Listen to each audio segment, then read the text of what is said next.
ఢిల్లీలో కేంద్ర ఆహార వినియోగదారుల వ్యవహారాల శాఖ మంత్రి ప్రహ్లాద్ జోషితో మరోసారి భేటీ అయ్యారు సీఎం రేవంత్ రెడ్డి, మంత్రి ఉత్తమ్ కుమార్ రెడ్డి.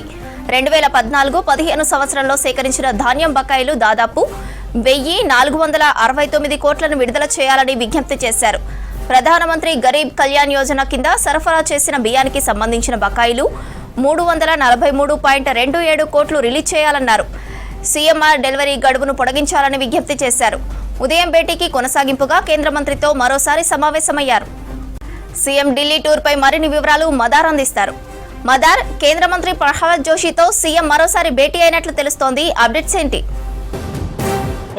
ప్రహ్లాద్ జోషి తోటి మరొకసారి సీఎం రేవంత్ రెడ్డి అలాగే ఉత్తమ్ కుమార్ రెడ్డి ఇద్దరు కూడా భేటీ అయ్యారు. ఉదయం ఒకసారి భేటీ జరిగింది. సుమారు ఒక హాఫ్ అన్ అవర్ పాటు ఉదయం వివిధ అంశాలకు సంబంధించి, ముఖ్యంగా కొత్త రేషన్ కార్డులకు సంబంధించినటువంటి రాష్ట్ర ప్రభుత్వం ఇవ్వాలని కూడా ఒక నిర్ణయం తీసుకుంది.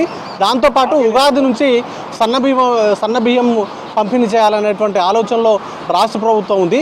వాటికి సంబంధించినటువంటి అంశాలకు సంబంధించి కేంద్రం నుంచి సహకారంతో పాటు కొన్ని పెండింగ్ బకాయిలు రాష్ట్ర ప్రభుత్వానికి రావాల్సిన ఉన్నాయి. నిధులకు సంబంధించి ఇవ్వాల్సిందిగా విజ్ఞప్తి చేస్తున్నట్టుగా తెలుస్తూ ఉంది. 3 అంశాలు ప్రధానంగా 2014-2015 సంవత్సరంలో సేకరించినటువంటి ధాన్యానికి సంబంధించి ఒక 1468 కోట్ల రూపాయలు బకాయి ఉంది. దాన్ని విడుదల చేయాలని కోరడంతో పాటు ప్రధానమంత్రి గరీబ్ కళ్యాణ్ యోజన పథకానికి సంబంధించి సరఫరా చేసినటువంటి బియ్యానికి సంబంధించి 343 కోట్ల రూపాయలు పెండింగ్లో ఉన్నాయి. వాటిని ఇవ్వాలని విజ్ఞప్తి చేసినట్టుగా తెలుస్తోంది. ఇంకా సీఎంఆర్ డెలివరీ గడువును కూడా పెంచాలంటూ కూడా విజ్ఞప్తి చేస్తారు.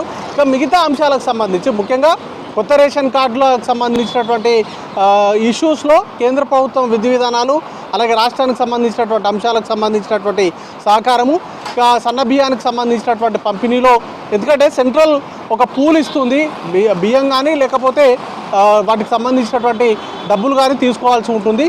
వాటిలో ఒక నిర్ణయాన్ని రాష్ట్ర ప్రభుత్వం ఎంచుకోవాల్సి ఉంటుంది. వాటికి సంబంధించినటువంటి అంశాలతో చర్చించడంతో పాటు కీలకంగా ధాన్యం సేకరణకు సంబంధించినటువంటి అంశాలపైన కూడా ఈ భేటీలో చర్చకు వచ్చేటువంటి అవకాశం ఉంది.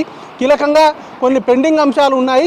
మరొకసారి భేటీ అయిన సందర్భంలో వీటన్నింటిపైన కూడా మాట్లాడదామంటూ ఉదయం కేంద్ర మంత్రి సూచించడంతో ఇప్పుడు ఈ భేటీ ప్రస్తుతానికైతే జరుగుతూ ఉంది. ఈ భేటీలో ఈ 3 ప్రధాన అంశాలతో పాటు ఇంకా సివిల్ సప్లై డిపార్ట్మెంట్కి సంబంధించి, శాఖకు సంబంధించి ఏవైతే పెండింగ్లో ఉన్నాయో ఆ అంశాలకు సంబంధించి కేంద్ర మంత్రితో చర్చించబోతున్నారు. ముఖ్యంగా పెండింగ్ నిధులు సుమారు 1800 కోట్ల వరకు కూడా రావాల్సి ఉన్నాయి. కాబట్టి అన్ని నిధులకు సంబంధించి గరీబ్ కళ్యాణ్ యోజనకు సంబంధించి కావచ్చు, అంతకుముందు 2014-2015 సంవత్సరంలో సేకరించినటువంటి ధాన్యానికి సంబంధించినటువంటి బకాయిలు ఉన్నాయి. వాటిని త్వరితగతిన విడుదల చేస్తే కొంత రాష్ట్ర ప్రభుత్వం పైన బడ్డెన్ అనేది కూడా తగ్గే అవకాశం ఉంటుంది.